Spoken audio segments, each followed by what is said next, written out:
মাইনাহত আজি আমি অসমৰ প্ৰতীক সম্পৰ্কে আমি আলোচনা কৰিম। অসমৰ ৰাজ্যিক জন্তু হৈছে এটা খড়গযুক্ত গড়। 2003 চনৰ 4 এপ্ৰিলত অসম চৰকাৰে এটা খড়গযুক্ত গড়ক অসমৰ ৰাজ্যিক জন্তু হিচাপে স্বীকৃতি প্ৰদান কৰে।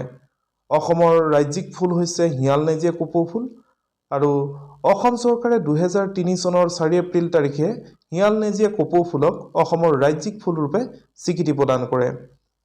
অসমৰ ৰাজ্যিক বৃক্ষ হৈছে হুলুং গছ। 2003 চনৰ 4 এপ্ৰিলত অসম চৰকাৰে হুলুং গছক অসমৰ ৰাজ্যিক বৃক্ষ হিচাপে স্বীকৃতি প্ৰদান কৰে। অসমৰ ৰাজ্যিক পক্ষী হৈছে দেওহাঁহ। 2003 চনৰ 4 এপ্ৰিলত অসম চৰকাৰে দেওহাঁহক অসমৰ ৰাজ্যিক পক্ষী হিচাপে বা ৰাজ্যিক চৰাই হিচাপে স্বীকৃতি প্ৰদান কৰে। অসমৰ ৰাজ্যিক পানীয় হৈছে চাহ। 2011 চনত চাহক অসম চৰকাৰে ৰাজ্যিক পানীয় হিচাপে স্বীকৃতি প্ৰদান কৰে। অসমৰ ৰাজ্যিক গীত বা ৰাজ্যিক সংগীতটো হৈছে ঔ মোৰ আপোনাৰ দেশ আৰু গীতটিৰ গীতিকাৰ হৈছে সাহিত্য ৰথী লক্ষ্মীনাথ বেজবৰুৱা।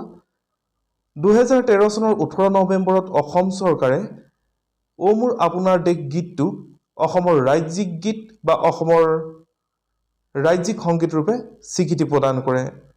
আৰু আমাৰ অসম ৰাজ্যৰ ৰাজ্যিক শ্লোগান হৈছে জয় আই অসম। অসমৰ জাতীয় উৎসৱ হৈছে বিহু আৰু অসমৰ মুখ্য ভাষা বা অসমৰ ৰাজ্যিক ভাষা হৈছে অসমীয়া। গতিকে আমি আমাৰ ৰাজ্যখনৰ এজন বাসিন্দা হিচাপে আমাৰ ৰাজ্যিক প্ৰতীকবিলাক মনত ৰাখিব লাগিব। আমাৰ ৰাজ্যৰ প্ৰতীক চিহ্নবিলাক তোমালোকে মনত ৰাখিবা। গতিকে ভিডিঅ'টো আজি ইমানতে শেষ কৰিছোঁ।